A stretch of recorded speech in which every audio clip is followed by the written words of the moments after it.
नमस्कार दोस्तों, स्वागत है आपके अपने YouTube चैनल नील परी न्यूज में। और आज हम नोहटा से जबेरा तक की सैर करेंगे।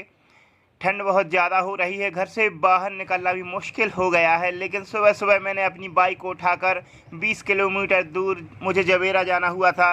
अर्जेंट काम होने के कारण मुझे ज़रूरी जाना था, इसलिए मैं तैयार होकर टिप टाप चल पड़ा। लेकिन जैसे ही मैंने गाड़ी बाहर निकाली तो देखा कि बहुत ज़्यादा कोहरा फैला हुआ है। जैसे ही मड़ा मंदिर के सामने पहुंचा तो देखा कि भगवान भोलेनाथ का मंदिर भी कोहरे के कारण बहुत ही कम नज़र आ रहा है। हालांकि सुबह के 8 बज चुके थे और हमारे यहाँ पर आने वाली पहली बस भी आ चुकी थी, जिसकी लाइट बहुत तेज़ जल रही थी। हालांकि कोहरा ज़्यादा होने के कारण बसों की रफ्तार भी कम थी और हमने सोचा कि हम भी इसी बस के पीछे अपनी गाड़ी को लगाकर जबेरा तक पहुंच जाएंगे, लेकिन ऐसा नहीं हुआ। बस जैसे ही आगे निकली और थोड़ी दूर चलकर वह कोहरे के कारण गायब हो गई। कोहरा बहुत ज़्यादा घना होने के कारण मैं अपनी गाड़ी भी बहुत धीमी गति से चला रहा था। दूर दूर तक सफ़ेद धुआं, कोहरा बहुत ज़्यादा फैला हुआ था। ओवरटेक करने का तो सवाल ही पैदा नहीं होता। जो भी क्रॉसिंग के दौरान वाहन आता था, बिल्कुल करीब आ जाने के बाद ही दिखाई देता था, क्योंकि कोहरा बहुत ज़्यादा फैला हुआ था।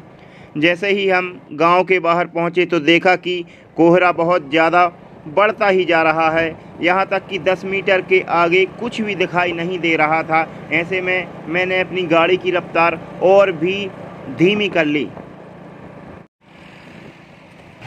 गांव के 4 किलोमीटर आगे 17 मील चौराहे के करीब एक अल्टो कार के द्वारा मुझे ओवरटेक किया गया।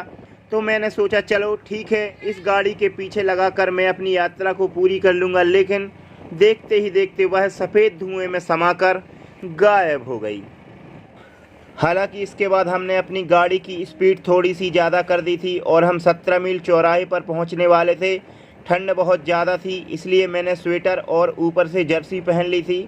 लेकिन ठंड का एहसास बहुत ज़्यादा हो रहा था, क्योंकि कोहरा बहुत बढ़ता ही जा रहा था। सामान्य दिनों की अपेक्षा यहाँ पर बहुत कम वाहन देखने को मिले थे। ओवरटेक एवं क्रॉसिंग भी बहुत ज़्यादा नहीं हो रही थी। आगे सड़क हरदुआ गांव आने वाला था, जो तराई क्षेत्र में स्थित है।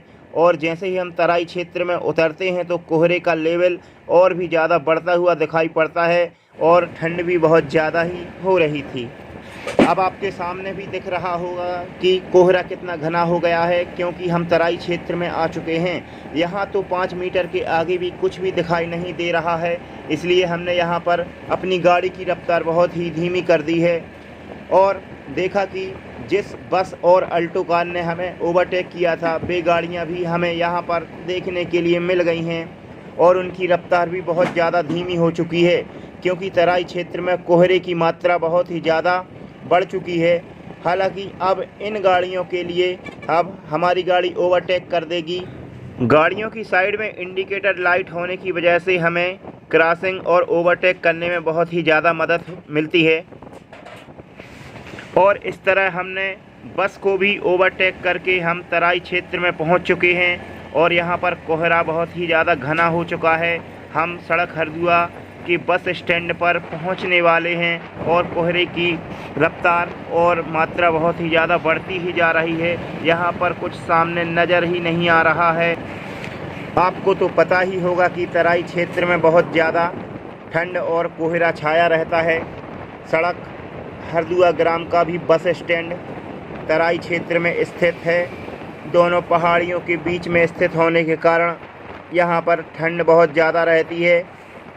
सामने से आती हुई गाड़ियाँ प्रतीत नहीं हो पाती कि बस है या कार है। वह तो एकदम जब पास में आ जाती है तब एहसास होता है कि बस निकला है या ट्रक।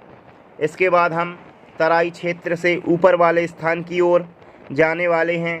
लेकिन हमें नहीं लगता कि यहाँ पर कोहरे का लेवल कुछ कम होगा, क्योंकि घर से निकलते वक्त हमें ऐसा ही कोहरा देखने को मिला था जैसा कि अभी मिल रहा है।